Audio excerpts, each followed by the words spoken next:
This is No Agenda. Well, there's another thing that's not being covered. So I at least have to play the clip on Iraq riots unreported, because I still think the Charlie Sheen thing was basically, besides being cheap material, was a cover-up for the fact that there are major riots. And they show a lot of clips on this, by the way. You can't see it on the show, of course. And this is, we're talking about, makes the Egypt riots. And by the way, the town square has the exact same name. Tahrir? It makes in Baghdad, and it makes the Egypt riots look ridiculously tame, and this is going on all over Iraq. Nobody is talking about it in the main media. I had to pull it down from the left-wing show, Democracy Now!, the War and Peace Report, democracynow.org. You know, I'm Amy Goodman. Hello, I'm Amy Goodman. Democracy Now! War and Peace Report with John C. Dvorak.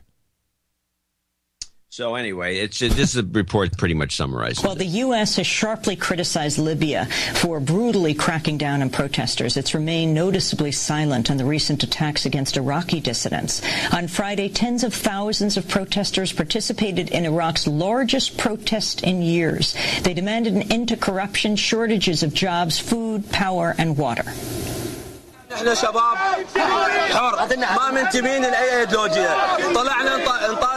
We are free young men, and we do not belong to a certain ideological movement, but we ask for simple legitimate demands that include the right of an education and the right of a decent life.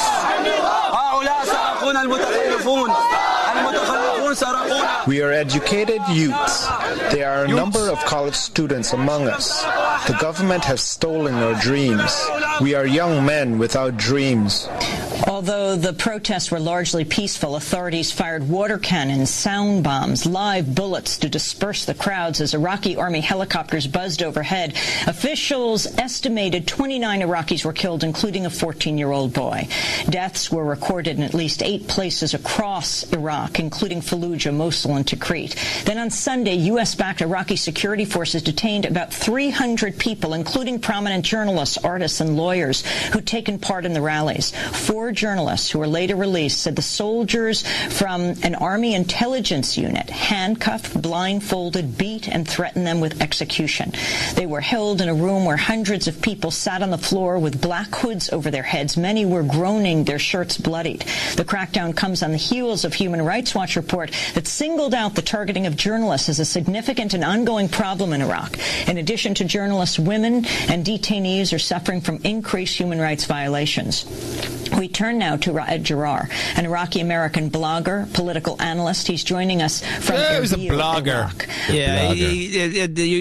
I ended it there because the guy's on a Skype connection. You can't understand who he's a blogger. You can't, and he's a blogger. But they had some good footage. It could have been all B-roll from someplace else, but it was pretty interesting. And I don't see anybody except the left-wing media covering it at all. It's amazing. And it's actually, this and the Greek riots, which even the left-wing media doesn't cover, it's just suppressed. Didn't we go in there and kick out Saddam Hussein to make everything great?